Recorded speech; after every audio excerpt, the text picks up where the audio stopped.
Bien, chicos. A ver, iniciemos lo que nos toca el día de hoy. ¿Ya? Buen día, buen día. Buen día con todos, chicos.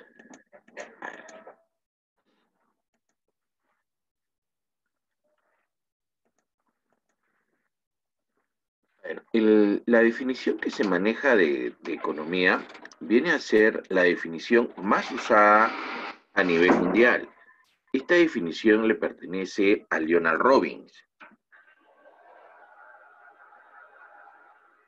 Este personaje es Lionel Robbins. ¿Ya? Si bien es cierto, es la definición que más se usa, pero no escapa de las críticas, ¿ya? O sea, implica pues que si bien es cierto, es la más usada, pero no va a ser pues aquella definición que sea infalible, ¿no? Lo critican bastante, ¿no? Una de las razones que viene de la crítica es porque él también considera que los economistas solamente deben quedarse en el campo de la economía positiva, ¿ya? Nada más que en el campo de la economía positiva. Y el campo de la economía positiva, pues, indica solamente descripción de hechos reales, ¿no? Las cosas tal y como son. En ningún momento él recomienda que el economista deba pasar a la economía normativa. En la economía normativa se encarga cómo deberían ser las cosas, o sea, ya hay una interpretación. ¿Se da cuenta la diferencia? A ver, vamos a escribirlo acá. A ver, mire, si acá hacemos la diferencia entre lo que se conoce con el nombre de economía positiva frente a lo que se llama economía normativa, ¿no? Vamos a encontrar la siguiente diferencia. La economía positiva habla de hechos que son reales, ¿no? O sea, las cosas tal y como son. Es por eso que se dice acá, ¿no? Lo que es. Ahí está. En cambio, la economía normativa habla de lo subjetivo. Y como ya estamos hablando de lo subjetivo, entonces decimos lo que debe ser. Por lo tanto, acá ya es una interpretación, ¿no? Este personaje, Lionel Robbins, así como el catedrático de Adam Smith, David Hume, sostienen que la economía o los economistas solamente deberían basarse en el campo de la economía positiva, solamente quedarse aquí. Pero es criticado, pues. ¿Por qué es criticado? Porque si los economistas solamente nos quedamos en el campo de la economía positiva, estaríamos aceptando que la economía es solo una herramienta, ¿ya? Entonces nosotros aceptaríamos que nosotros no podemos interpretar las cosas, que no podemos decidir. Entonces muchos rechazamos esta posición, ¿verdad? Que solo quedarnos en la economía positiva, porque implicaría que nosotros no podríamos interpretar, y eso no es correcto, no es cierto. Nosotros sí podemos interpretar, e interpretamos en base a la teoría que nosotros manejamos, ¿ya? En base a la teoría que nosotros manejamos, nosotros hacemos nuestras interpretaciones. Por eso es que tiene que estar de la mano, ¿ya? Pero Robin dice no, solamente se deben quedar acá. Entonces, una vez dicho esto, ya que solamente deben basarse ahí, entonces vamos a ver el concepto, ¿ya? Vamos a ver el concepto para que veas por qué razón es la crítica. Mira, a ver, si usted se da cuenta, vamos a cambiar de color, ¿ya? Vamos a ponerlo celestito. Mira, dice acá que la economía es una ciencia que se encarga del estudio de la satisfacción de las necesidades humanas mediante bienes escasos que tienen usos alternativos entre los cuales hay que optar. Mira, vamos a ver la última parte. Él dice, ¿no? Estos recursos escasos van a tener usos alternativos entre los cuales hay que optar, ¿no es cierto? Entonces, en esta última parte, hay un poder de decisión. Entonces surge la pregunta, ¿no? Señor, ¿quién decide? ¿Quién decide? ¿No? Porque acá dice, hay que optar. Entonces todavía no ha sucedido. Todavía no ha sucedido. Entonces, ¿eso a qué queda? Eso queda a tu interpretación. Y si ya quedó en tu interpretación, entonces ya está en el campo de lo subjetivo. Ya entraste entonces a lo que se conoce como lo normativo, ¿no? Entonces, esa es la crítica que se hace al concepto de Leonard Robin, ¿no? Claro, claro, Ariana. Ese es el concepto que Leonard Robin da, ¿ya? Es el concepto que Leonard Robin da. Pero se critica por eso, ¿no? Entonces, ¿cómo es posible que él diga que los economistas no deben ir al campo de lo normativo si él en su propio concepto está hablando de normatividad? Porque se le deja a que él pueda, la persona pueda decidir qué cosa se va a hacer. ¿Estamos bien? ¿Me están escuchando, chicos? ¿Todos me escuchan? Sí, ¿no? Sí se escucha. Bien, entonces, chicos, ¿entienden por qué se le da la crítica a Leonard Robbins? ¿Ya? Por eso te decía, ¿no? O sea, si bien es cierto, este concepto es el más usado en economía, por más que sea el más usado en economía, no se salva de las críticas. También hay críticas, ¿ya? Ahora, si ya te di la crítica, ahora te voy a explicar por qué razón es el concepto más usado. Mira, es el concepto más usado porque él contiene en el concepto el principal problema de la economía. ¿Y cuál es el principal problema de la economía? La escasez. La escasez, muchachos, es una situación en la cual la necesidad supera al recurso existente, ¿ya? Entonces, cuando la necesidad supera al recurso existente, estamos hablando de escasez. Y esta escasez es un problema de todos, ¿ya? Es un problema de todos. Tanto de la persona que está en situación de pobreza, como de la persona que está en situación de riqueza, de todos. Por ejemplo, el pobre tiene unos recursos pues muy limitados, ¿no? Muy pequeños. Esos son sus recursos. Y las necesidades que él tiene son mayores. Ahí está. Entonces, mire usted, la necesidad supera el recurso, ¿verdad? Entonces, cuando eso pasa, decimos pues que hay escasez. ¿Ya? En el caso del rico, los recursos que tiene el rico pues son grandes, ¿verdad? Son importantes. Pero las necesidades que él tiene van a ser mayores. Entonces, también acá se presenta el problema de la escasez. Lo que ocurre es que la necesidad se crea, las necesidades se fabrican, ¿ya?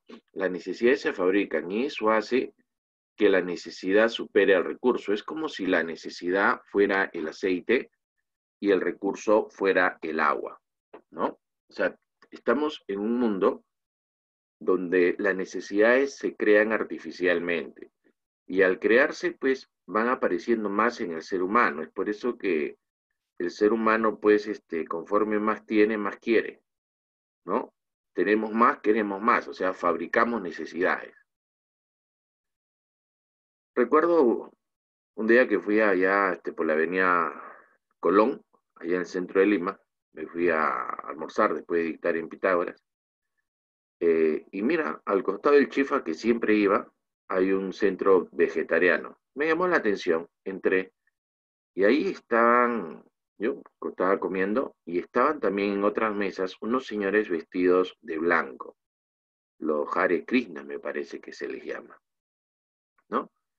Y personas muy delgadas, ¿no? Que se visten de blanco, con sandalias, ¿no? Tienen una vida espiritual bastante fuerte, ¿no? Entonces, al verlos, uno se da cuenta que estos señores, al vivir de forma muy espiritual, ¿no?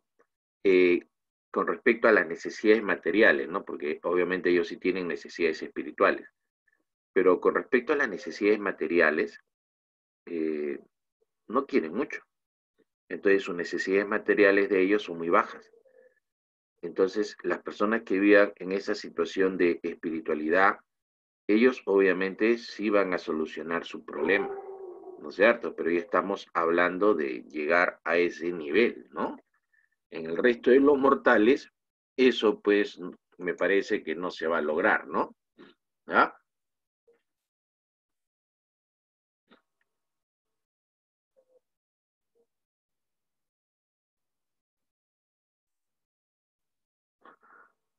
Bien. A ver, había una preguntita. A ver, Christopher, ¿no? Dice, ¿no? Profesor, querer un recurso es necesitar un recurso. Eh, bueno, en realidad hay cosas que no necesitamos, ¿ah? Pero se fabrican, las cosas aparecen en el mundo y el hombre los prueba y le gusta y surge en el hombre una necesidad. Pero no son necesidades vitales. O sea, no es que si uno no la satisface se muere, no, no es así, ¿verdad? Si uno no la satisface va a seguir vivo, ¿ah? ¿Sabes cuándo corre peligro la vida de la persona? Cuando no satisface sus necesidades primarias, ¿ah? Porque no satisface sus necesidades primarias. Ah, ya. Ahora, Salas pregunta, ¿no? ¿Por qué los pobres tienen mucha escasez? No, es que es más visible porque sus recursos son muy limitados y no logran satisfacer muchas veces las necesidades básicas, ¿no? O sea, las necesidades primarias. Y al no satisfacer las necesidades primarias, pues es bastante visible. En cambio, en los ricos las primarias las satisfacen igual que las secundarias. Ese es su problema de los ricos son con las necesidades terciarias. Las necesidades terciarias pues son aquellas que halagan la vanidad humana. ¿Se da cuenta? Entonces ellos están diciendo, oiga, pucha, que yo quisiera hospedarme en Marte, ¿no? Quisiera dormir un día en el espacio, quisiera viajar al centro de la Tierra, quisiera vivir 300 años. ¿Te das cuenta? O sea, ya mientras que los pobres no satisfacen sus necesidades primarias, los ricos sí las primarias sí las satisfacen. Los ricos están por las necesidades terciarias, ¿no? Aquellas de la vanidad, ¿no? Y usted lo puede ver en la vida cotidiana. El pobre está preocupado si va a comer, ¿no? Comeré mañana, se está buscando, pensando en comida, ya, ¿qué voy a comer? ¿Qué voy a comer? Y te apuesto que, mira, eso está tan arraigado en nosotros que ya cuando nosotros tenemos cierta mejora económica nada más, no es que nos volvamos millonarios, también estamos pensando en qué vamos a comer. O sea, se nos queda, ¿no? Salimos de trabajar, antes de trabajar, ya, ¿y qué voy a comer? ¿No? Llega el domingo y qué voy a comer. Esa es nuestra preocupación, bueno, de la mayoría en todo caso. En cambio, el rico, su preocupación no es comer, él ya sabe qué va a comer. Su problema el rico es qué carro me voy a comprar, qué ropa me voy a comprar, a dónde me voy de viaje.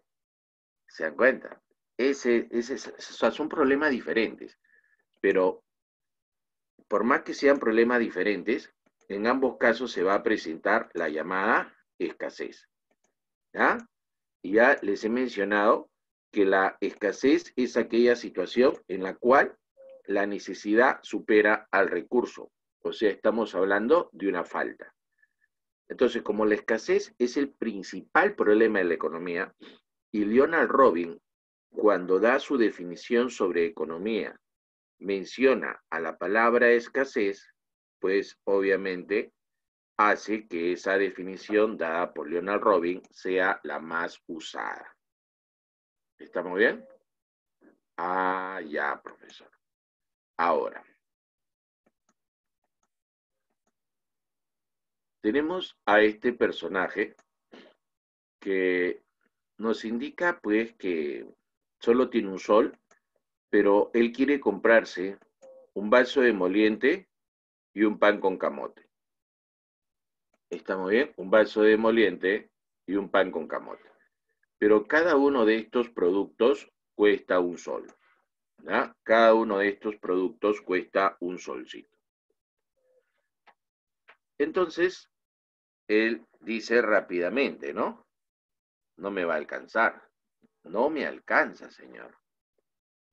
él se da cuenta el significado de la palabra escasez, ¿no? Recién entiende que es la escasez. La escasez es eso, cuando tú quieres, pero el recurso que tienes no te alcanza. Para que él se pueda comprar eso, él necesita 2 soles. Pero él ¿cuánto tiene? 1 sol. Ah, entonces los recursos son insuficientes, profesor. Qué feo, ¿no? Profesor, qué feo es cuando no alcanza. Así es, así es. Entonces, profesor, como no alcanza, como no va a poder comprarse todo, él va a tener que escoger. O sea, él va a tener que enfrentarse a la llamada elección. Él va a escoger, profesor, pero cuando él elija, él va a tener que sacrificar algo, ¿no? Por ejemplo, si él elige el emoliente, significa que sacrifica el pan con camote. Si él elige el pan con camote, significa que sacrifica el emoliente. A eso que él sacrifica se conoce con el nombre de costo de oportunidad. Y nosotros siempre nos enfrentamos a un costo de oportunidad, porque siempre sacrificamos algo, ¿no? Así, profesor, siempre nosotros sacrificamos algo. Sí, porque constantemente nosotros estamos en esa situación que estamos eligiendo, ¿ya? Si usted, por ejemplo, elige el vaso de moliente, entonces sacrificará el pan con camote, ¿verdad? Y si usted elige el pan con camote, entonces sacrificará el emoliente. Entonces, a eso que sacrifica se llama costo de oportunidad, muchachos. ¿Ah? Ahora, imaginemos que el día domingo, ¿ya? Vamos a imaginar el día domingo bajo una situación en la cual no hay pandemia, ¿ya? Bajo una situación en la cual no hay pandemia. ¿Les parece? Muy bien. Entonces, estamos en una situación normal y el día domingo a las 8 de la mañana usted tiene que jugar fútbol, ¿ya? Pero también a esa misma hora usted tiene que ir a la iglesia y a la misma hora usted tiene que lavar su ropa y a la misma hora usted tiene que, digamos, ducharse, ¿ya? Y a la misma hora, pues usted, no sé, pues tenga que hacer cualquier cosa, ya, etc. Entonces, como tiene que hacer muchas cosas el día domingo, usted tiene que escoger, porque obviamente no puede hacer todo a la vez. Entonces, usted dice, bueno, para mí lo más importante es ir a la iglesia. Ahí está. En segundo lugar, profesor, lavar mi ropa. En tercer lugar, profesor, ducharme. En cuarto lugar, jugar fútbol. Entonces ya usted jerarquizó. Y obviamente usted cuando elija va a elegir lo que usted considera más importante, que en este caso es ir a la iglesia. Esa es su elección. Ahora, ¿cuál será su costo de oportunidad? O sea, ¿cuál será su sacrificio? ¿Será acaso la opción 2, 3 y 4 y las que vienen? Y la respuesta es no. El costo de oportunidad no es todo lo que uno deja de hacer. El costo de oportunidad solamente va a ser el sacrificio de la segunda opción. En este caso, el llamado costo de oportunidad sería dejar de lavar tu ropa. ¿De acuerdo? Solamente es la segunda opción que uno sacrifica. ¿Estamos bien, muchachos? Muy bien. A ver.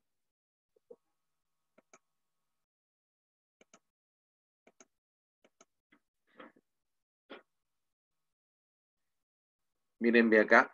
Tenemos el costo económico. Esto es porque a ASP dicen, oiga, los economistas son tacaños, ¿no? Cuando uno dice economista, mano y trapecista, ¿no es cierto? Devoto de la Virgen del Puño, no gastan, ¿no? Pero ¿sabes por qué tienen esa fama? ¿O tenemos esa fama? Por el llamado costo económico, pues. O sea, el costo económico es diferente al costo contable. Si usted le dice, por ejemplo, a un contador, oiga, usted que es mi hermano y usted es contador, hoy día van a hacer caldo de gallina. Hoy día le dan vuelta a la gallina y tenemos un rico caldito de gallina. ¿Cuál es el costo? El contador te dirá, pues el costo va a ser sacrificar a la gallina, ¿no? Eso te dice el contador. En cambio, yo te diré, ¿sabes qué? El costo es sacrificar a la gallina, pero también el costo es los huevitos de gallina que vamos a dejar de comer en los próximos meses. A su profe. O sea, el caldo de gallina me cuesta la gallina más los huevos. En cambio, el contador solo dice que le cuesta la gallina. Profe, mejor no hago caldo de gallina. ¿Se da cuenta? Ah, porque el costo económico va a comprender en realidad la suma de dos costos. ¿Ya? Mira, vamos a ponerlo por acá. El costo explícito, que es el costo directo, ¿no? Y el costo implícito, que es el costo oculto. ¿Ya? En el caso del costo explícito, tendríamos pues el sol que entregamos. El muchacho entregó un sol para comprarse algo, ¿no? ¿Qué se compró? El pan con camote. Entonces, ese costo explícito sería el sol que entrega por el pan con camote. Pero no solamente sacrificó el sol, no solamente sacrificó el sol, sino también tiene un costo implícito, que en este caso implica el haber sacrificado el vaso de moliente. Ah, ya, profesor. Entonces, profe, la cosa se pone seria. La cosa se pone muy seria, profesor. ¿Por qué, alumno? ¿Por qué la cosa se pone muy seria? Profesor, por lo siguiente, pues mire, ve. Usted ha escogido, en el ejemplo, el muchacho ha escogido un pan con camote. ¿Ya? Ahí está, con su rellenito incluido, ¿sí o no? Esto es su elección. Este es lo que era elegido. Pero, ¿cuál es su costo económico?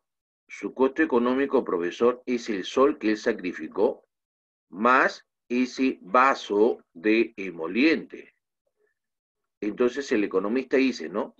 ¿Cuánto me cuesta ese pan con camote? Me cuesta un sol más el vaso de emoliente. Bueno, ya no como el pan, pero está loco. Muy caro me sale ese pan. Yo pensé que ese pan me costaba solo un sol.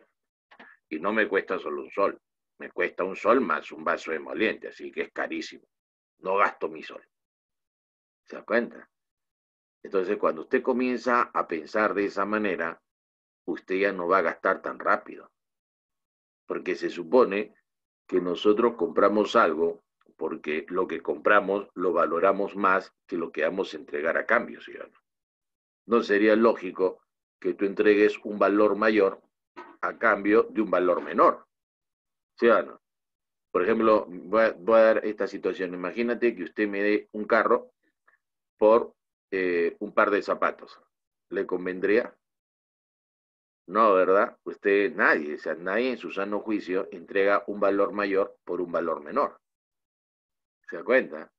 Ah, entonces cuando usted gaste su dinero, usted tiene que supuestamente obtener el máximo valor por ese dinero que usted está gastando. Si no, no le conviene. Ah, ya, profesor. Perfecto. Entonces ya está claro. A ver, borremos esa partecita, ¿no? Y ahí tienes a este muchacho que ya te dice directamente cuál es su costo económico, ¿verdad? ¿Qué es lo que sacrificó?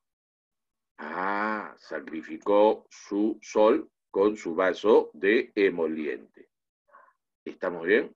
Ah, ahora con ropa quieren el ejemplo. Bueno, imagínense, usted tiene 100 soles, ¿verdad? Y dice, pucha, con 100 soles, ¿qué me puedo comprar? Un pantalón, ya está. O con 100 soles, ¿qué más me podría comprar? Dos camisas, ya está. Entonces, ¿qué escoge usted? Comprarse las camisas. Muy bien. Entrega los 100 soles por esas dos camisas. Entonces, ¿qué sacrificó? ¿Cuál fue su costo económico? Ojo, costo económico, no costo de oportunidad. El costo económico fue los 100 soles que entregó más ese pantalón que no se pudo comprar, ¿verdad? Eso sería su costo económico. ¿Estamos bien? Claro, los 100 soles más el pantalón, ¿ya? Entonces el costo económico es el costo explícito más el costo de oportunidad. El costo de oportunidad es el costo implícito, ¿no? Repito, el costo económico, ¿qué es? El costo económico vendría a ser el costo explícito más el costo de oportunidad, ¿no es cierto? Ah, ya, exacto, Román, exacto, ¿no? En el caso, Joana, ¿no? En el caso de escoger las camisas, ¿no? Tu costo oportunidad sería solamente dejar de comprar los pantalones. En cambio, tu costo económico sería los 100 soles más el costo oportunidad, que es los pantalones que no te compraste. ¿Se entendió, muchachos? ¿Sí? ¿Está clara esa idea o todavía hay ciertas dudas? Ahí está. Podemos seguir entonces, chicos, ¿ya? A ver. Pero por si acaso, les voy a dar otro ejemplo, ¿ya? Solo por si acaso. Miren, futuros universitarios, futuros cachimbos. A ver, tenemos a esta persona que dice, ¿no? Oiga, tengo 10 soles. ¿Qué hago? Me como mi arroz chaufa. Ay, ay, ay. Un delicioso arroz chaufa que cuesta 10 soles. O me voy al otro restaurante y me como por 10 soles, ¿qué me podría comprar? Mi arroz con pollo, ahí está, un buen platazo.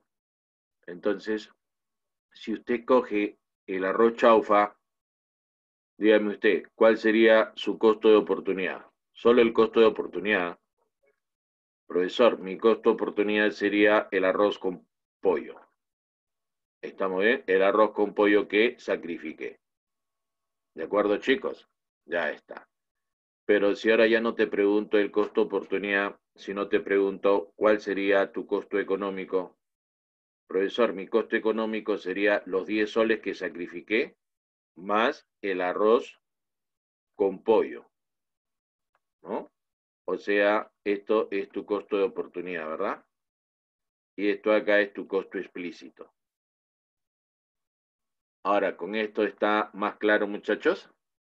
Sí, ¿verdad? Sí, creo que sí está más claro, ¿verdad? Ahora sí. Ahora podemos pasar al otro punto, ¿no? A ver.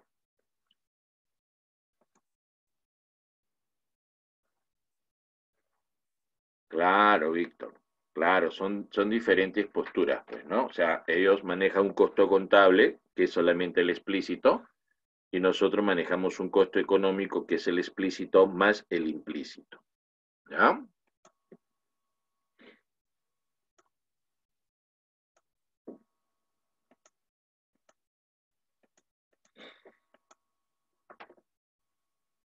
Ahora acá tenemos a los llamados métodos.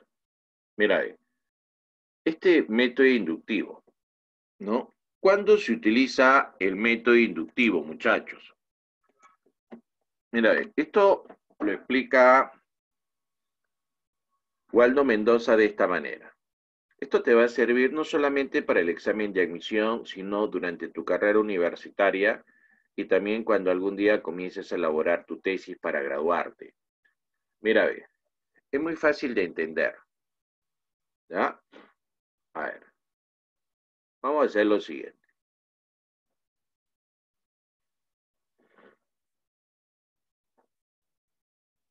Cuando estés en una investigación, usted tiene que cerciorarse si en la investigación que usted va a hacer hay datos y también tiene que ver si hay modelos teóricos en la investigación que usted va a hacer.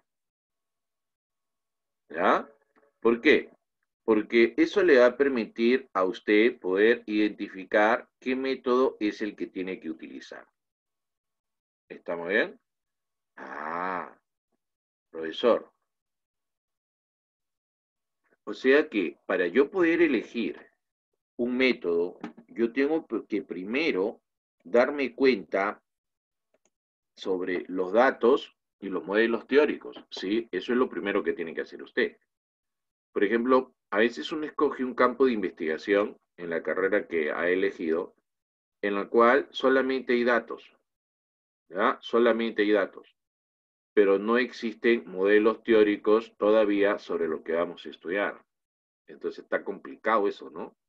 Solamente hay datos y no hay modelos teóricos. Ah. Entonces el método que se va a aplicar ahí es el método inductivo.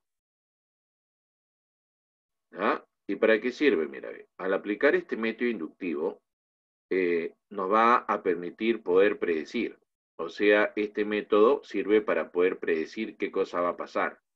¿Por qué podemos predecir? Porque tenemos datos, ¿no? Y los datos nos muestran situaciones repetitivas de alguna cosa. Y como son situaciones repetitivas de alguna cosa, eso nos permite poder predecir. ¿Ya? En cambio, si lo que vas a investigar no hay datos, ¿ya? Pero sí hay modelos teóricos, entonces el método que vas a aplicar es el método deductivo, en el cual no vas a poder predecir porque no tienes datos, pero sí vas a poder explicar porque tienes teoría. La teoría sirve para explicar, los datos sirven para predecir. En el inductivo obviamente no puedes explicar, ¿verdad? ¿Por qué no puedes explicar en el inductivo? Porque no tienes teoría. ¿Ah, sí, profesor? Claro. Tómale captura de pantalla a eso, ¿ah? Eso es una explicación muy didáctica que hace Waldo Mendoza. ¿Ah? Waldo Mendoza explica esto de una forma muy didáctica. Claro, claro, Víctor, ¿no? Claro, las fórmulas matemáticas están dentro de los modelos, así es. Muy bien, Víctor, esa es la idea. ¿Ah? ¿Estamos bien hasta ahí? Ah, ya, profesor, ni hablar.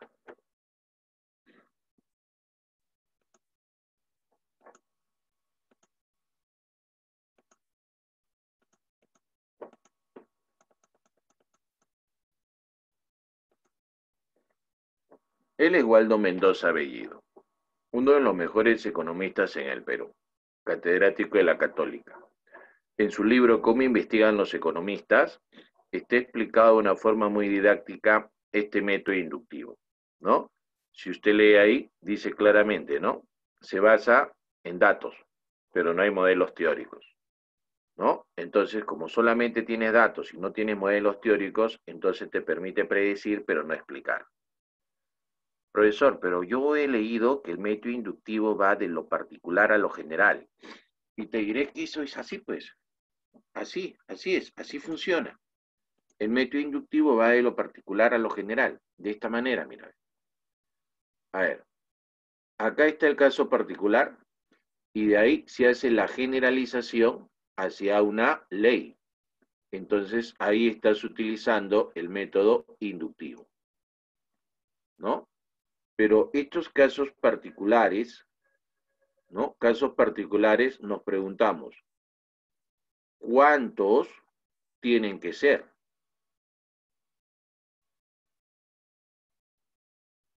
¿Estamos bien? ¿Cuántos tienen que ser para poder hacer la generalización? Entonces, para eso ya nos ayudan nuestros amigos de la estadística, ¿ya? En nuestros amigos de la estadística, ¿qué va a pasar? Mira, los casos particulares son infinitos, ¿verdad? Ahí está, son infinitos los casos particulares. Cada bolita representaría un caso particular, ¿no? Ahí está. Hay N casos particulares, ¿verdad? Entonces nuestros amigos de la estadística nos indican cuántos casos particulares tenemos que observar, ¿no? Y sacamos una muestra. Y esta muestra que nosotros saquemos de estos casos particulares va a representar todo lo que va a ocurrir, todo lo que va a ocurrir. Entonces, de esa manera ya podemos nosotros predecir. Eso, por ejemplo, es lo que hacen las empresas encuestadoras, ¿verdad? Cuando hay un proceso electoral, ¿no? Llega el domingo el proceso electoral y a las 4 de la tarde sale el famoso flash informativo. En ese flash informativo ya nos enteramos quién ganó la elección, ¿no? Quién es el nuevo presidente del país. Y mucha gente pregunta, pero ¿cómo es posible que ya puedan decir quién ganó las elecciones si todavía la OMPE no ha contado los votos? Lo que pasa es que estas empresas encuestadoras utilizan el método inductivo. De los casos particulares, ellos hacen la generalización, ¿no? Pero los estadísticos les indican a cuántos tienen que encuestar. Entonces va a haber personas que encuestan a la gente que sale de los colegios después de votar, ¿no? Entonces, en base a esa data, ya ellos proyectan y dicen, el que gana las elecciones es este señor.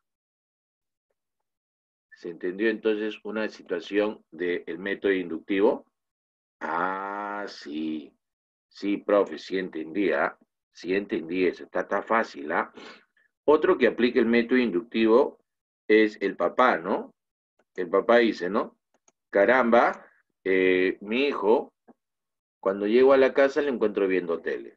Me voy a trabajar, regreso viendo tele. Y así me he pasado todo el mes y cada vez que llego lo veo viendo tele. Entonces la próxima vez que llegue a la casa lo voy a encontrar viendo tele. O sea, él ya hizo una generalización, una predicción. Entonces a eso se llama el método inductivo. ¿Está bien? Ahora,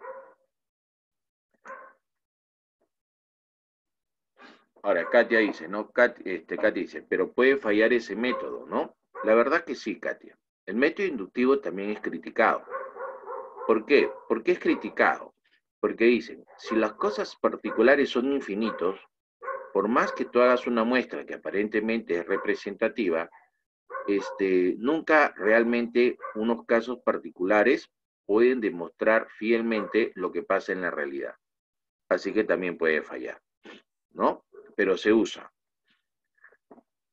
Los economistas, ¿cuál es el método que más usan? Es el deductivo. Este método deductivo es un método que va de lo general a lo particular, ¿ya? De lo general a lo particular. ¿Cómo es eso? Mira, en el método deductivo, nosotros partimos de usar modelos teóricos, porque eso hacemos, ¿no? Los modelos teóricos los usamos bastante. Una vez que leemos estos modelos teóricos, nosotros, en base a estos modelos teóricos, sacamos una ley. Ya está. Entonces, una vez que hemos sacado esa ley, automáticamente nosotros buscamos corroborarlo en casos particulares. Esta palabra corroborar significa darle fuerza a una afirmación. Eso significa corroborar, darle fuerza a una afirmación. Entonces, automáticamente eso lo tenemos que corroborar en los casos particulares. Mira, caso particular 2 y así, ¿no? Los casos particulares pues son infinitos, ¿no? Son infinitos. Ahí está. Muy bien. Entonces acá viene una situación. Si yo quiero decir, esta ley es verdadera. A ver, mira, yo quiero decir que esta ley es verdadera, ¿no? Voy a hacer mi investigación y voy a demostrar que la ley es verdadera. Entonces, yo te diría, estás loco. Aquel que te diga que va a demostrar que su ley es verdadera, no, nunca ha estudiado metodología. Nunca se puede demostrar que una ley es verdadera. Nunca. Porque para demostrar que esto es verdadera, tendría que pasar algo muy simple. Entre comillas, no muy simple. Se debía cumplir en todos los casos. Ahí está. Ya, usted razónelo. Para que yo pueda demostrar que esta ley es verdadera, como dice acá, yo tendría que demostrar que se cumple en todos los casos. ¿Se dio cuenta? Dígame, ¿puedo hacer eso? ¿Puedo demostrar que se cumple en todos los casos que son infinitos? Dígame, ¿se puede o no se puede? No, ¿verdad? Ya se dieron cuenta. No puedo hacer eso, nunca podré hacer. Así que nunca podré demostrar que la ley es verdadera. ¿Por qué nunca podré demostrar que la ley es verdadera? Porque nunca podré ver todos los casos que son infinitos. ¿Estamos bien? Ah, lo único que puedo hacer es corroborar esta ley. Ese es lo único que puedo hacer, corroborar. Corroborar significa darle fuerza a mi afirmación, ¿ya? Darle fuerza a mi afirmación. En este caso, darle fuerza a mi ley. Por ejemplo, voy a sacar una ley que digo, todos los cisnes son blancos. Esa es mi ley, ¿ya? Entonces lo voy a corroborar en los casos particulares. Entonces comienzo a buscar el primer caso particular y encuentro el primer cisne y este cisne es blanco. Allá, entonces quedó corroborada. O sea, le di fuerza a mi afirmación, le di fuerza a mi ley porque encontré un cisne blanco, pero solo quedó corroborada, nunca verdadera. Comienzo a buscar el siguiente caso particular y encuentro otro cisne que también es blanco. Ah, caramba, oye, ¿está funcionando esta ley? ¿Ah? Busco el tercer cisne y también es blanco. Busco el cuarto cisne y también ese cuarto cisne es blanco. Conforme resista más esta falsación, porque así se llama la falsación cuando lo quiero corroborar en los casos particulares, se le dice falsación porque se busca encontrar alguna que sea falsa para que ya la ley no sea válida. Entonces, como resiste y todas son blancas, digo, mi ley ha quedado corroborada, mi ley es más fuerte, pero nunca verdadera. Nunca verdadera porque nunca lograré observar todos los casos particulares que son infinitos. Ahora, hasta que algún día encuentre un caso N donde vea un cisne que es negro. Y basta que no cumpla un caso para que mi ley sea falsa. Qué curioso, ¿no? Nunca podré demostrar que es verdadera, pero basta que encuentre solo un caso que sea falsa para que mi ley sea falsa. Ah, profesor, qué bárbaro, ¿no? Qué bárbaro, profe. Profesor, o sea que hice mi investigación en vano, o sea que por las puras investigué, no, no ha sido en vano tu investigación. Tu investigación logró incrementar el conocimiento de la humanidad. Tú mismo o otro investigador se va a apoyar en tu investigación y va a aumentar más el conocimiento. Así somos los seres humanos. Incrementamos nuestro conocimiento. ¿Ya? Ah, todo lo que nosotros hagamos como investigadores tiene que ser sometido, tiene que ser contrastado. Así que no tenga miedo investigar y plantear su posición. Es como cuando uno habla, ¿no? Cuando usted habla, cuando usted manifiesta una idea, usted la expresa. Y usted debe ser consciente que eso que usted ha expresado tiene que ser sometido a crítica. El problema es que muchas personas piensan que lo critican a uno. Y no es cierto. Usted tiene que separar usted, que es un ser maravilloso, ¿ya? Con esa palabra o esa palabra que ha dicho. Entonces la crítica va a ser a la palabra, a la idea que usted está manifestando, pero no hacia usted. ¿Ya? Entonces usted lanza una idea y usted mismo debe observar si alguien la critica, si alguien tiene otra posición, para poder incrementar el conocimiento. ¿Ya? No se vaya a sentir mal, porque no es hacia usted, no lo tome hacia usted, es hacia la idea que usted ha mencionado, o sea, son dos cosas diferentes. ¿Ya? Ah, ahora le cuento, cuando el mundo evoluciona y sigue evolucionando, nosotros, la humanidad, recuerda que usted en historia le han contado que antes se pensaba que era el Sol que giraba alrededor de la Tierra, ¿verdad? Y eso decían las investigaciones, pues no vaya a pensar que la gente de esa época eran tontos, no eran tontos, ¿ah?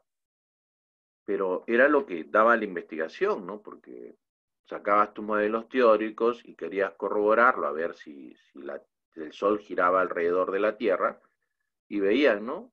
Se ponían en Italia, veían el Sol era el que se ocultaba y de regresaba por el otro lado. Ah, ya, entonces el Sol gira alrededor de la Tierra. Se venían a Perú, se iban a España, a Francia, ¿no? Y caramba, siempre en todos lados se observaba eso, ¿verdad? Entonces era la ley que se creía, pues, ¿no?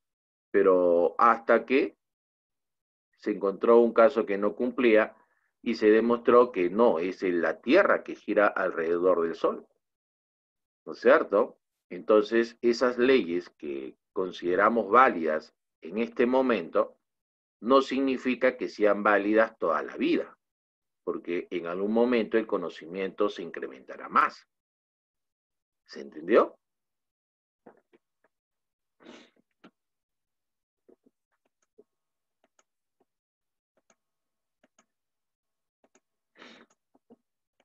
Miren, aquí. Entonces, el modelo método deductivo parte de que hay modelos teóricos, pero que no existen base de datos. ¿Estamos bien? Por lo tanto, si no tiene base de datos, no puedes predecir, pero sí puedes explicar qué está pasando porque existe teoría. Ah, ya.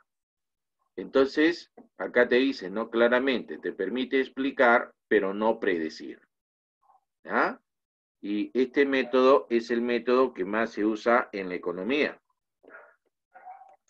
Ahora, a veces dicen, profesor, el método inductivo y el método deductivo es igual, solo que es a la inversa.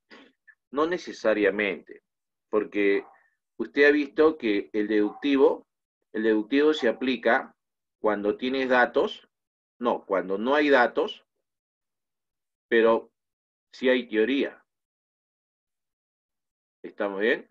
En cambio, el inductivo se aplica cuando sí hay datos, pero no hay teoría. Entonces, no podría ser lo mismo en sentido inverso, ¿ya? No podría ser lo mismo, no es igual. Mira, ve los requerimientos, ¿ya? Pero obviamente sí hay conexión. Mira, ve, ¿por qué hay conexión? Porque si yo solamente tengo datos, ¿ya? Tengo datos, pero no tengo teoría, entonces el método que voy a aplicar es el método inductivo, ¿cierto? Muy bien. Ahora, ¿qué obtuve gracias al método inductivo? Obtuve datos. Perfecto. Ahora, una vez que ya tengo esos datos los analizo, los relaciono y ya puedo explicar. Entonces, a través de esos datos estoy realizando la construcción de teorías. Entonces, una vez que yo ya construí teorías, ¿verdad? Modelos, me baso en estos modelos para poder buscar si se cumple en otros casos particulares. Pero obviamente no los mismos, pues, no los mismos, porque si no, ¿qué lógica tendría? ¿Qué lógica tendría que yo tenga acá? Casos particulares uno, N, casos particulares que he buscado y he hecho una predicción, método inductivo, de ahí construí una teoría y de esta teoría vuelvo a lo mismo. Estoy loco. O sea, esta teoría que yo he construido me va a servir para experimentar, buscar en otros campos, no en el mismo, pues, porque si no, ¿qué lógica hay? En otros campos a ver si se cumple y saco mis leyes. Y esas leyes las veo si se cumple en unos casos particulares diferentes a esto. Esa es la idea de comenzar a construir conocimientos, ¿ya? Así que no puede ser que yo vaya y venga en el mismo campo, tiene que ser en otra investigación. ¿De acuerdo, chicos? Claro, claro, claro, Ariana. El método inductivo va de casos particulares a generales. Así es, así es. Claro, es que los datos van de casos particulares, pues, hasta que encuentras, pues, un tamaño de muestra significativo para que de esa manera puedas predecir. ¿Ah? Bien. Ahora, en el caso de la división de la economía, ¿cómo se va a dividir la economía? Chicos, la economía se divide en una economía positiva y en otra economía normativa. ¿Ah? Ahora, la economía positiva habla de hechos reales, ¿ya? Habla de las cosas tal y como son, ¿sí? A ver, denme 10 segunditos, chicos.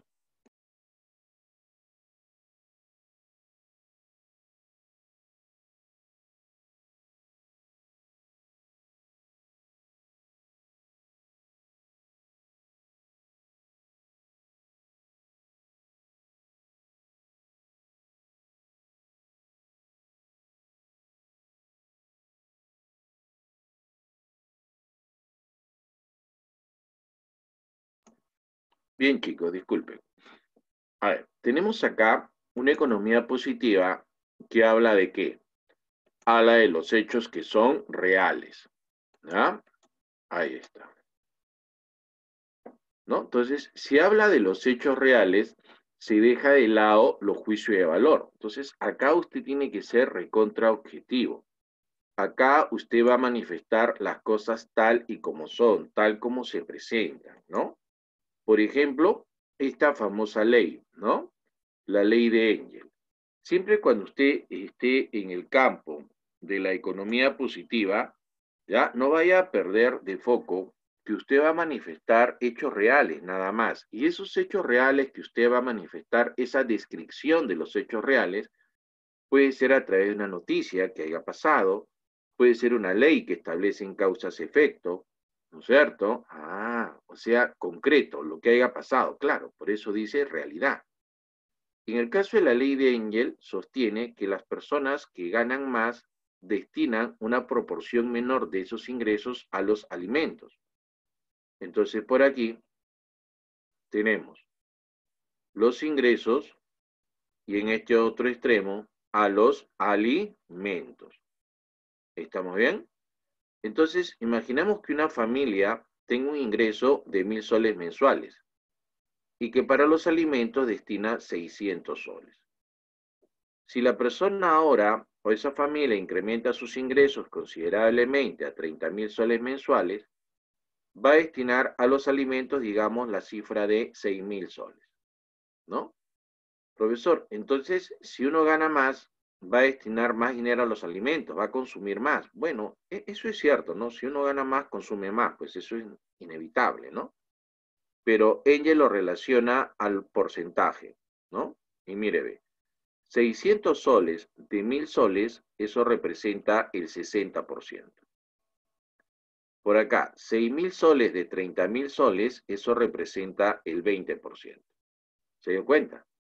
Entonces, cuando la persona gana más, porcentualmente destina menos a los alimentos, porcentualmente, ¿no? Pero ese pequeño porcentaje es en relación a lo que él gana. Porque si usted va a los términos monetarios, obviamente 6.000 soles es más que 600 soles. ¿De acuerdo, chicos? Ah, sí, profesor. Sí. Ahora, tu colega también pregunta sobre el método dialéctico. Bien. A ver, chicos, ese método dialéctico es un método utilizado por la escuela socialista. ¿Ya? Es cierto que vamos a mencionar en algunas veces a los socialistas, ¿no? Por ejemplo, cuando se ve Capital se menciona también al socialismo, pero ya no se estudia ya. ¿Sabes hasta cuándo estudiaban socialismo? La economía desde el punto de vista socialista hasta mi época, ¿no? Yo soy sanmarquino, yo ingreso a San Marcos en el año 94, ya hace muchos años, ¿no? Entonces, cuando yo era cachimbo, estudiábamos economía del ángulo socialista, pero pasó 2 años, hicieron el cambio de currículum. Y desde ahí, o sea, desde el año 96, 94, 95, el 96 ya no se enseñaba. Mira, de año 96, en el plan de currículo de San Marcos ya no se enseña más del ángulo socialista. Todo es contexto liberal. ¿Ya? Entonces, sí, yo entiendo que hay diferentes libros que todavía mencionan el ángulo socialista, pero ya no se menciona mucho, con excepción del tema capital, ¿no? Ahora, el método dialéctico es netamente socialista, pues que es el método de la tesis, antítesis y síntesis. O sea, afirmas algo, niegas y de ahí sale la negación de la negación, que te indica, pues, es un método del constante movimiento, ¿no? El constante movimiento, que te ponen de ejemplo, pues, que la tesis sería una semillita. La antítesis sería, no, ya no es una semilla, sino ya es una planta. Y la síntesis, no, ya no es una planta, es un fruto. O sea, es un método del constante cambio. ¿Ah? Pero ese es el método dialéctico. ¿De acuerdo, chicos? Bien. Entonces, acá tenemos el campo de los ejemplos, ¿no? Ahí tiene usted a la ley de Engel, también puede tener ahí a la ley de la demanda, a la ley de los rendimientos decrecientes, ¿no? Todo, profesor, son leyes, claro. En el campo de las leyes, chicos, vamos a dar todas las leyes dentro del campo de lo positivo. También puede ser una noticia, una afirmación, o sea, siempre que sea un hecho real, ¿ya? Ahora, dentro de la economía positiva tenemos a la economía descriptiva. La economía descriptiva, ¿qué hace? ¿Cuál es la situación de la descriptiva?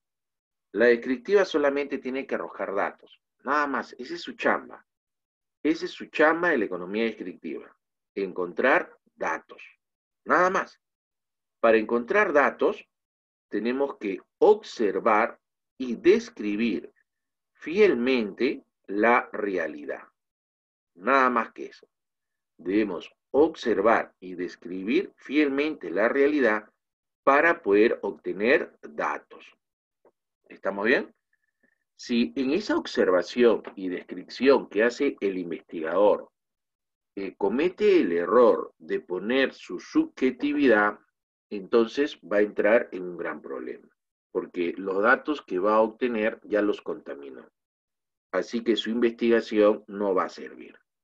¿Ya? Profesor, ¿y en el Perú qué instituciones hacen economía descriptiva? Bueno, podemos tener al Banco Central de Reserva, al Instituto Nacional de Estadística e Informática.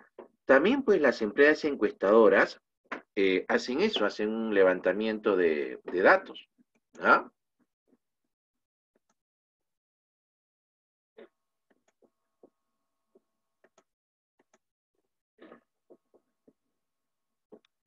A ver, para que se pueda ubicar en esta parte, ¿no?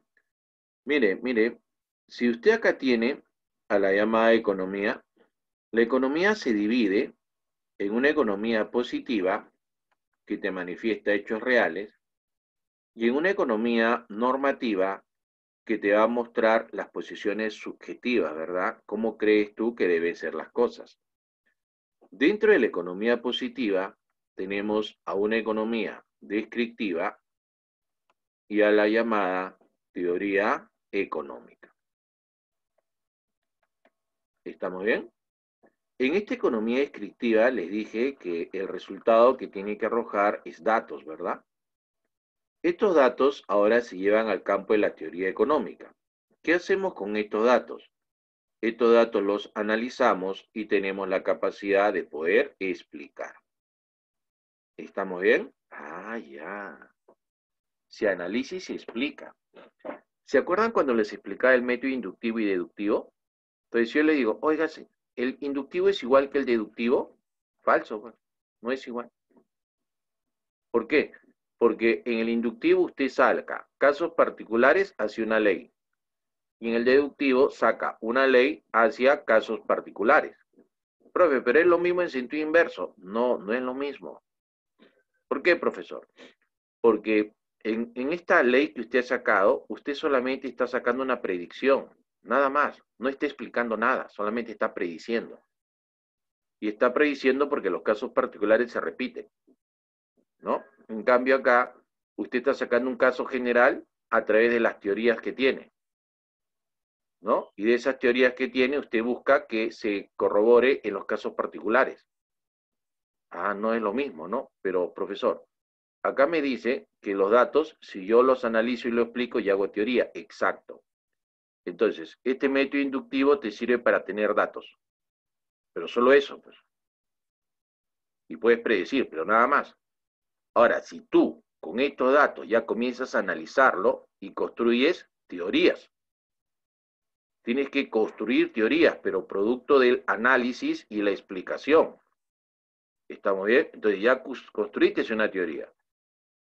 Entonces, estas teorías, la gente lo va a leer, lo va a investigar y va a comenzar a mentalmente a aplicar esos modelos teóricos a situaciones que pasen en la realidad. ¿No? O sea, no va a ser el camino de regreso a buscar estos casos particulares, que sería absurdo, ¿no? O sea, ¿qué de novedoso tendría pues que que yo pueda construir en base a esto una teoría y yo de ahí quiera regresar a estos casos particulares. No, ya no hay lógica ahí. Esta teoría que se creó en base a esta realidad, yo tengo que buscar aplicarla a ver si se cumple a otros contextos. Estamos bien, si se cumple a otras situaciones. Entonces digo, ya, en esta otra situación, a través de este modelo teórico que se parece, lo encajo y ahí queda, y ahora voy a ver si se cumplen los casos particulares. Ahí estamos en el método deductivo. Se da cuenta que el método deductivo entonces es bastante interesante, ¿ya? Ahí está. Mira, por ejemplo, Víctor nos dice, ¿no? Ya hay una ley de la gravedad, ¿no es cierto? Entonces, muy bien, ya tiene una ley, tiene una teoría, ¿no? Si usted deja tirada una piedra, se suelta una piedra, se va a cumplir, ¿no? Pero a ver, trate de cumplir esa ley de la gravedad en otro contexto, ¿no? Agarre ese modelo teórico, ese caso, y cumpla, vaya a ver si se cumple en Marte o si se cumple en la Luna, ¿no es cierto? Entonces ahí estaría deduciendo, ahí estaría deduciendo. Entonces se da cuenta por qué es importante las teorías. Sí, profesor, o sea, el inductivo es vital porque obtengo datos y si de ahí los analizo y los explico, hago teoría. Y esa teoría es importante para poder construir más conocimiento. O sea, es mi punto de apoyo. Ah, hay una conexión. Entonces, eso es lo que la interpretación que espero que lo haya entendido. Y muchas personas dicen, pues, inductivo y deductivo es igual. No, no es igual. O sea, si me has logrado entender lo que te he explicado, no son iguales, pues. Pero sí hay una conexión, ¿ya?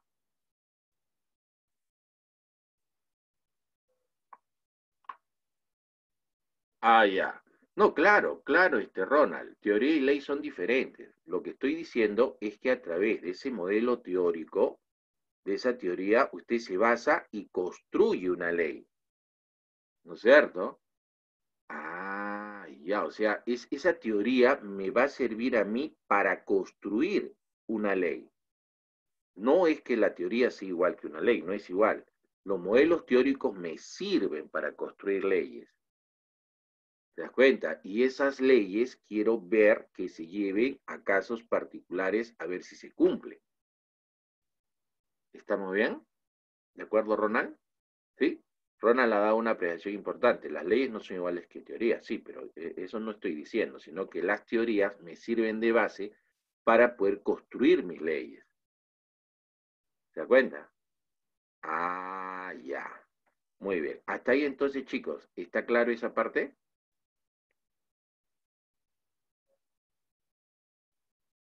Veo ahí tres desmayados, ¿ah?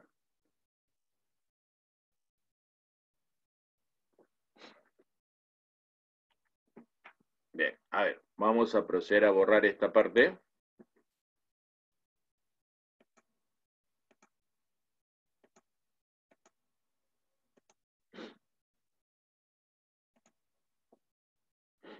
Bien, a ver.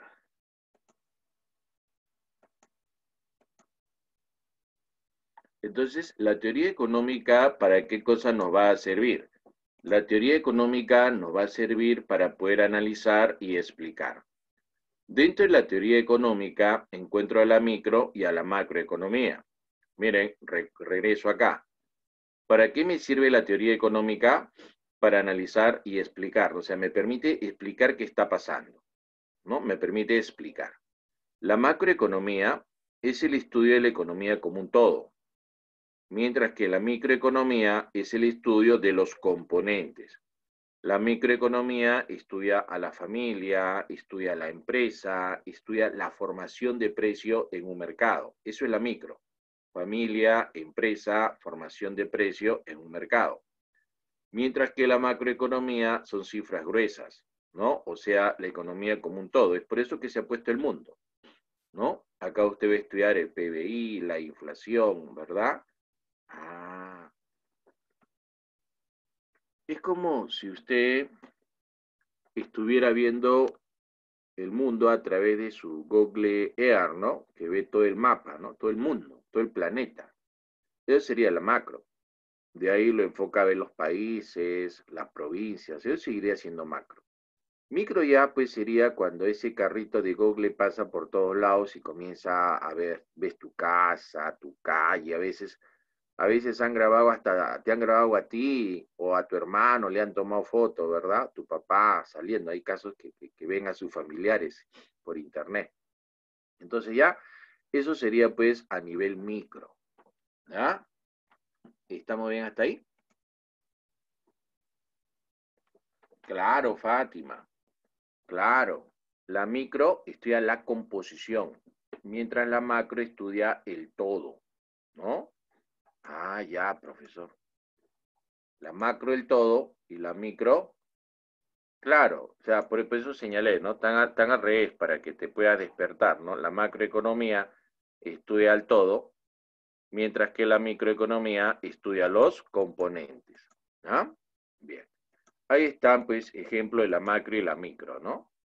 La microeconomía, también llamada teoría de los precios. Este es un aporte de la escuela neoclásica. Los neoclásicos fundamentan teóricamente a la microeconomía, mientras que los keynesianos fundamentan teóricamente a la macroeconomía. ¿Ya? Bien. Ahora, acá hay más ejemplos todavía, ¿no? La macroeconomía estudia los ciclos económicos, estudia a la inflación. ¿Ya? Bien. Aquí hay una ya descripción total. Mire usted, todo esto que voy a encerrar es economía positiva. Ahí está. Todo esto de acá es economía positiva. Y esta parte de aquí, la política económica, es economía normativa. ¿Está bien? Usted ha visto que la economía positiva se divide en la economía descriptiva y la teoría económica. La teoría económica, a su vez, se divide en micro y macro. Dentro de la microeconomía tenemos estas teorías y dentro de la macro a estas teorías. ¿Ah? ¿Qué se hacía en la economía descriptiva? En la economía descriptiva se obtenían datos. La teoría económica cogía esos datos para poder analizarlo y explicar qué está pasando. ¿Estamos bien? Ahora, la política económica coge esa teoría y la aplica, ¿no? Aplica esa teoría económica sobre los pueblos, ¿no? Entonces, el pueblo está siendo afectado, ¿no? Con estas políticas económicas. Por lo tanto, si el pueblo es afectado con estas políticas económicas, ¿a usted le interesa o no le interesa las políticas económicas? ¿Qué opina? La respuesta, claro, ciudadano. Claro que sí. Muy bien, ¿ah? Les tiene que interesar porque somos los afectados, ¿no? Por ejemplo, hoy en día, con esta pandemia que se está dando y que preocupa, el gobierno está aplicando ciertas políticas económicas, ¿no? Si ahorita, por ejemplo, el gobierno se sigue endeudando, ¿no? Al final, ¿quién va a pagar esa deuda? Esa deuda la va a pagar el propio pueblo a través de sus impuestos, ¿ya? No se olvide. Nosotros, muchachos, nosotros somos un país que depende mucho de los recursos naturales. O sea, nosotros somos un país que depende de la exportación, ¿no? Actualmente nosotros exportamos minerales. ¿Estamos bien? Entonces, si el precio es alto, estamos bien, porque hay ingreso de dinero. Pero si el precio es bajo, estamos mal, porque si el precio de estos minerales baja, va a haber pocos ingresos al Perú. Y si hay pocos ingresos al Perú, no vamos a poder sustentarnos. Y al no poder sustentarnos, vamos a comenzar a endeudarnos. Y si nos endeudamos, ahora tenemos que comenzar a pagar. ¿Y cómo nos van a obligar a pagar? Con mayores tributos. Si hay mayores tributos, campeón, ¿qué va a pasar con los precios? Van a subir. Y si los precios suben, ¿qué va a pasar? Usted va a comprar menos. Y si usted compra menos, ¿qué va a pasar? Va a aumentar la pobreza. Entonces, esa es la cadena, muchachos. Por lo tanto, cuando el país se endeude, hay que comenzar a conversar de eso. Puede ser que estemos mal, pero ver que el país se esté endeudando es sacrificar el futuro, ¿no es cierto? Es sacrificar el futuro. Entonces, habría que ver esa situación. Claro, claro, Katia, la política económica la toma el gobierno, pero nosotros no podemos mostrarnos pasivos, ¿no? Si consideramos que esas decisiones son inadecuadas, comenzar a hablar, comenzar a reclamar, porque está poniendo en juego el futuro de los peruanos. ¿Ah?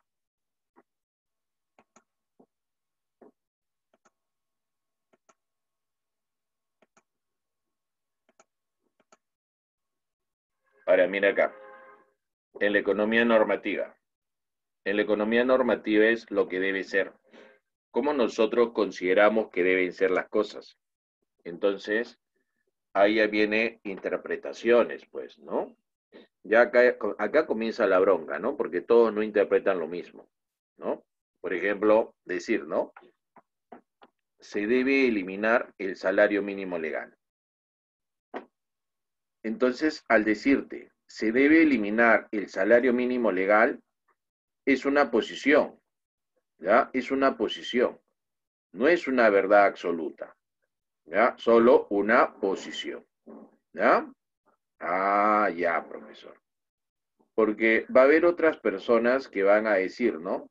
El salario mínimo legal sí debe existir, porque el salario mínimo legal va a proteger al trabajador que gane menos, ¿no? O sea, protege las mínimas condiciones de vida digna que debe tener una persona.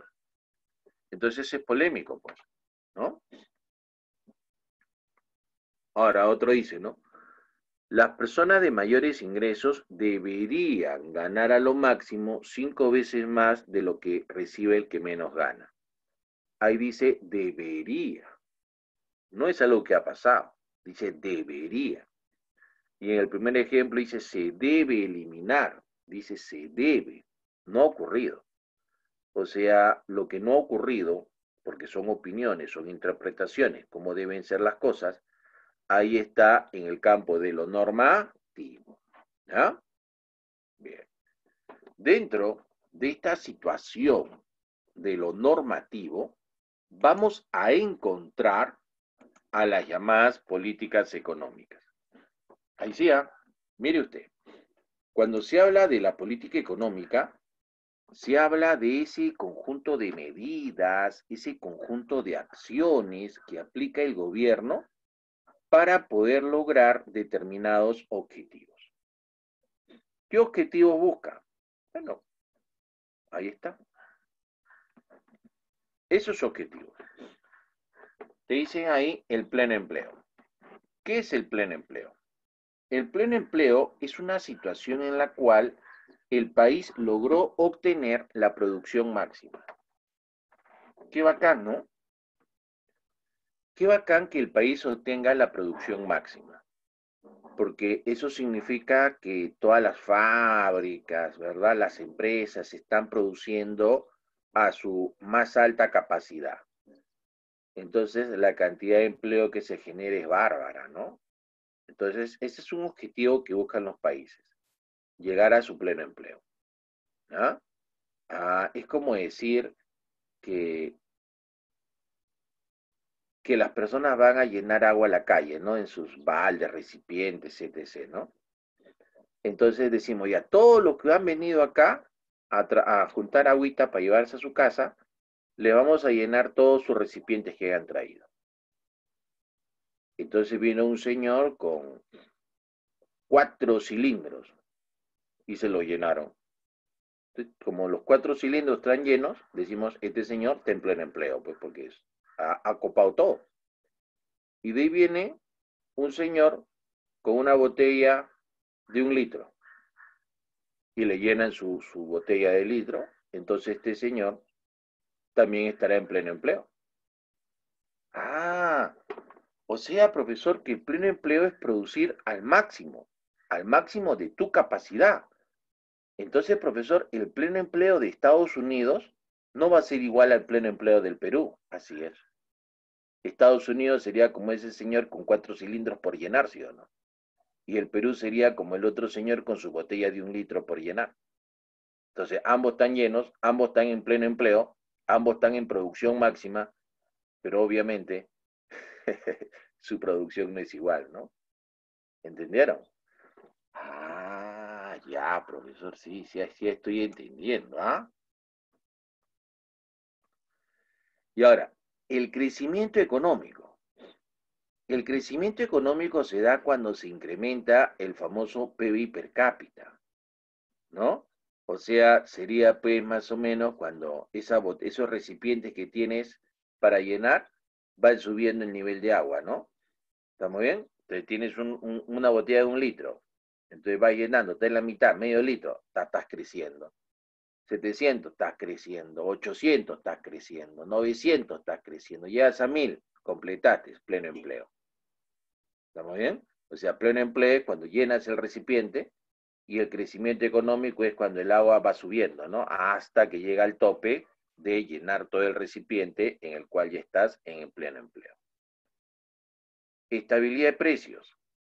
Estabilidad de precios es pues que los precios no oscilen demasiado, pues, ¿no? O sea, que no se presente inflaciones y deflaciones continuamente, ¿verdad? Que el precio de los productos esté lo más estable posible.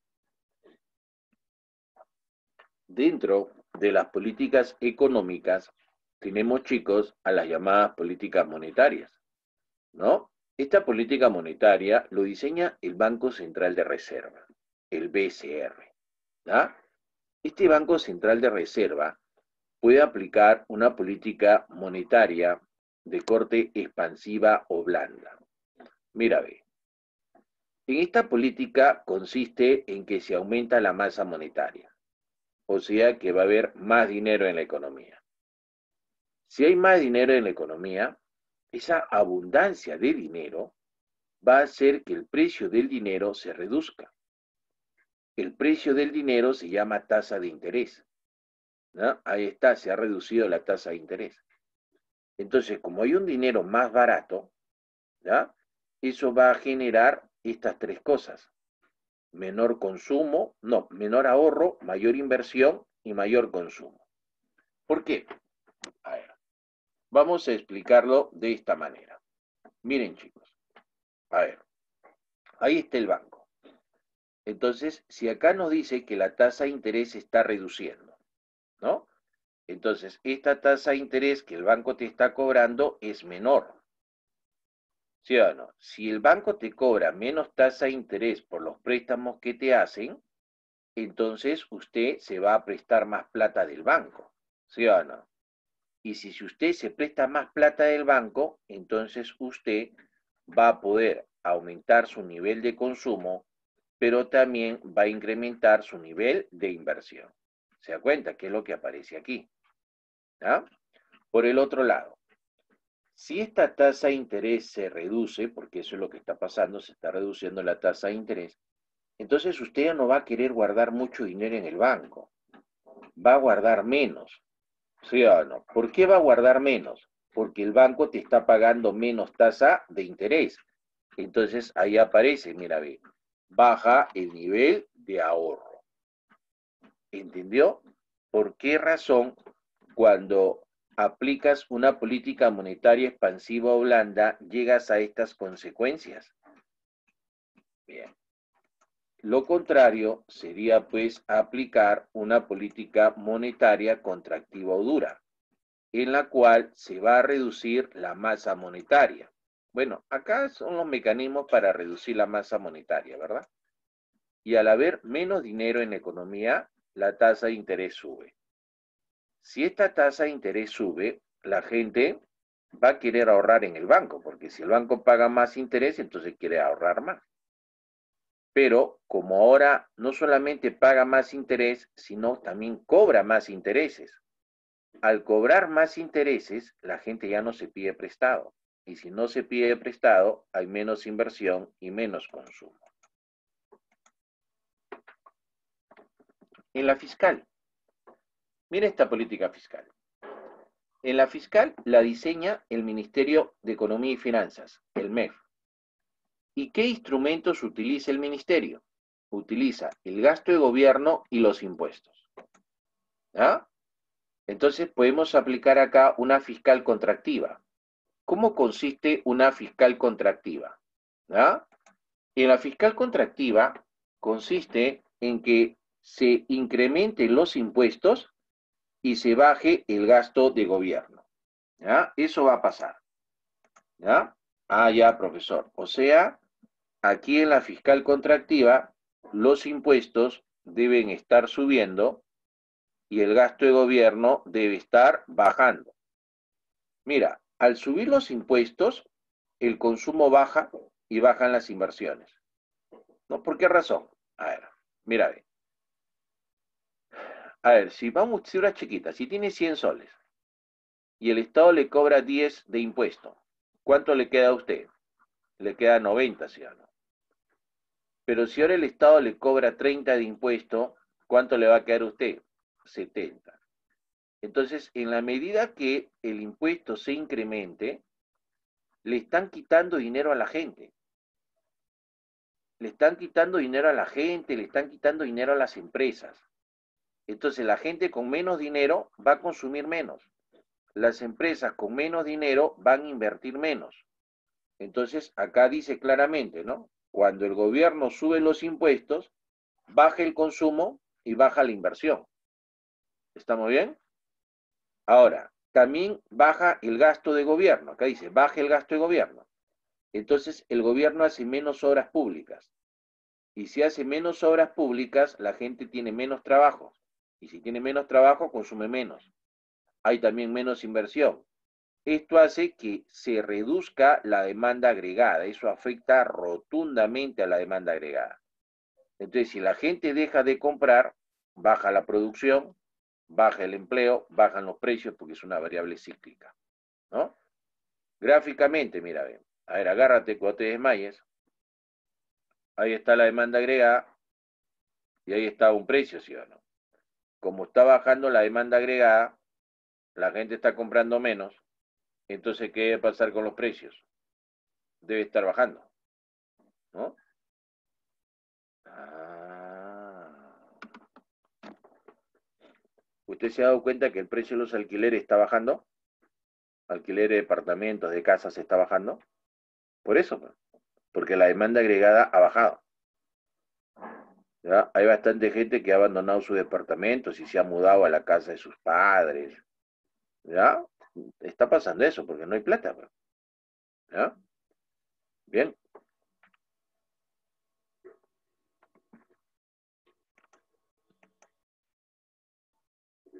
Bien. Con esto vamos a explicarlo rápido. ¿Qué hora es? 24, 6 minutos, sobrado, para responder algunas preguntitas. Mira, esta es una bañera que tiene dos llaves. Si la bañera comienza a quedarse sin agua, a eso se llama recesión. Si la bañera se llena tarras de agua, eso se llama pleno empleo. Así que, ¿qué cosa debemos buscar? Debemos buscar que la bañera esté llena. O sea, debemos buscar el llamado pleno empleo. Eso es lo que debemos buscar, ¿ya? Y para buscar ese famoso pleno empleo, ¿qué cosa es lo que debemos hacer? Profesor, fácil, pues para buscar ese pleno empleo hay que abrir este caño, o sea, aumentar el gasto de gobierno, ¿ya? Aumentar el gasto de gobierno. Abrimos el caño para que salga agua y comience a llenar la bañera. Pero este desagüe llamado impuesto, profesor, hay que cerrarlo. Hay que cerrarlo, profesor. O sea, tenemos que bajar impuestos. ¿Por qué debemos cerrar este desagüe? Para evitar que el agua salga, pues. Cuando usted aumente el gasto de gobierno y adicionalmente baja los impuestos, ¿ya? Baja los impuestos, entonces usted está aplicando una política fiscal de corte expansiva o blanda, ¿ya? Expansiva o blanda. Entonces, ¿cuándo se aplica una fiscal expansiva o blanda? Cuando la economía esté en una recesión, pues. Por el otro lado, también hay que abrir este caño para que el agua salga. Entonces significa que está subiendo la inversión. debe cerrar también este desagüe, o sea, debe bajar el ahorro. Entonces usted debe buscar aquí aumentar las inversiones y bajar los ahorros. Eso se logra cuando baja la tasa de interés. ¿Y cuando baja la tasa de interés? Cuando aumenta la masa monetaria. Si aumenta la masa monetaria, estás aplicando la política monetaria de corte expansiva o blanda. Ahí está. Entonces, si actualmente el gobierno está en una recesión, lo recomendable es comenzar a llenar la bañera. Y para llenar la bañera debe aplicar una fiscal expansiva o una monetaria expansiva. O las dos, ¿no? De forma simultánea. Para buscar llenar esa bañera. ¿De acuerdo, muchachos? Muy bien. Ahora, ayer cuando estaba desarrollando esta clase, un muchacho me dijo, pero profesor, no se puede aplicar esta situación, profe, esto está mal, porque mire, dígame usted, ¿cómo el gobierno va a gastar más si está cobrando menos impuestos? Se supone que los impuestos es el ingreso que el Estado tiene, ¿no? Entonces, si tiene menos ingresos, ¿cómo va a gastar más? Eso no es posible. Sí es posible, porque tienes que financiarlo con los ahorros que tienes, pues. Entonces, todo país tiene ahorros. Entonces, si deja de cobrar impuestos, no tiene ingresos por ahí. Pero con sus ahorros va a comenzar a financiar el gasto. ¿Estamos bien? Profesor, y si no tiene ahorros, entonces tiene que prestarse plata para financiar el gasto. ¿Estamos bien? Profesor, pero entonces que gaste más y que suba los impuestos. Pues estás loco, pues, porque si suben los impuestos, ¿de qué te sirve abrir el caño si estás subiendo los impuestos? Tú abres el caño y a la vez abres el desagüe, nunca vas a llenar la bañera. Y tu idea es llenar la bañera. Por eso tienes que abrir el caño y cerrar el desagüe. ¿De acuerdo, chicos? Muy bien. Bueno, este es lo mismo. Tienen esta pregunta. Léanla, por favor.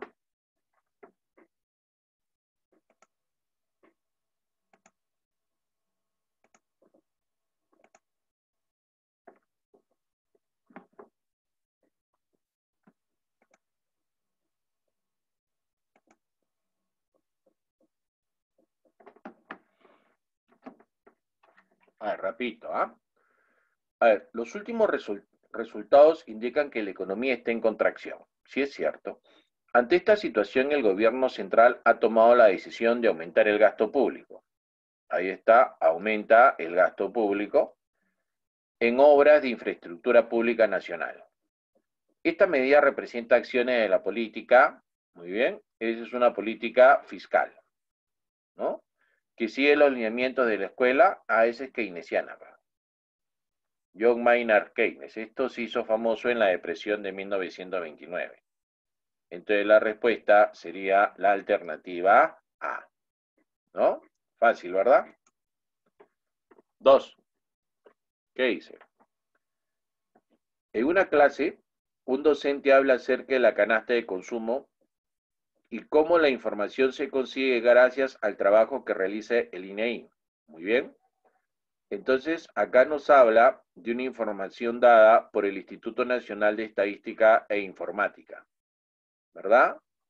Entonces, decimos, este INEI participa dentro de la economía descriptiva, porque en el caso de la economía descriptiva, acá se obtienen datos. ¿Estamos bien? Dice, bueno, estos datos los obtiene, dice, a través de encuestas, ¿no? El texto hace mención al concepto denominado. Bueno, creo que acá está recontra claro, ¿no? Hace referencia al contexto de la economía descriptiva, ¿verdad? Ahí está, están unas fieras, muchachos, ¿ah? Muy bien, Víctor, Lucero, Salas, Oscar, excelente, ¿ah? Bien. A ver. Acá dice, relacione los siguientes enunciados con sus respectivos conceptos. A ver, vamos a ver cuál es la respuesta. A ver. Bueno, acá dice mercantilismo. Los mercantilistas es una doctrina económica que habla del proteccionismo. Y para hablar del proteccionismo, entonces te proteges, por ejemplo, a través de los llamados aranceles. Entonces, mercantilismo, aranceles. Entonces, aquí, la A. ¿Estamos bien? Bien. La macroeconomía es estudiar la economía como un todo.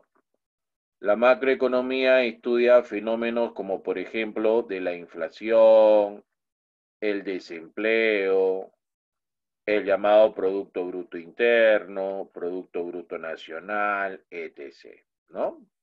Entonces, acá aparece PBI. Entonces, la macroeconomía va con el PBI. Ahí está. De ahí dice la teoría económica. La teoría económica. Muy bien, la teoría económica está dentro de la economía positiva. ¿No es cierto? Con esta teoría económica la relacionamos con la 4, ¿no? ¿Por qué? Porque en la 4 no hice predicciones, debido a lo que ocurre bajo ciertas condiciones. Entonces acá ha habido un levantamiento de datos, un análisis, ¿verdad? Y se ha hecho una teoría. Y la macroeconomía pues ya queda con la precio de la gasolina, ¿verdad? Entonces sería 1D, 2B, 3A y 4C. Entonces la alternativa correcta sería la B. ¿Está bien? Bien.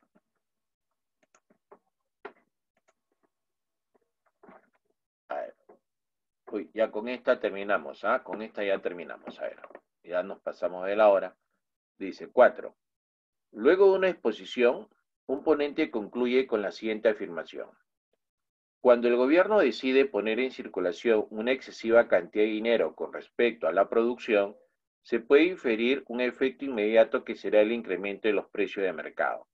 Dicha conclusión se basó en el concepto. ¿Ah? ¿Qué método aplicó ahí? ¿Ah? A ver, ustedes recuerden la teoría cuantitativa del dinero. Masa monetaria multiplicada por la velocidad es igual al precio por la cantidad. Si despejo masa monetaria, llego a lo siguiente. Producción, velocidad, todo lo que esté entre paréntesis está constante. Entonces la masa monetaria y los precios están en relación directa.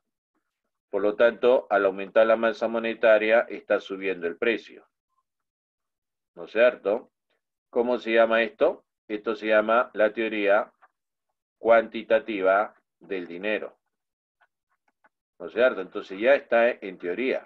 Ya está en teoría. No es que estás analizando casos particulares para construir esto ya está en teoría. Y lo que estás haciendo con esta teoría es ver si eso se va a cumplir, ¿no?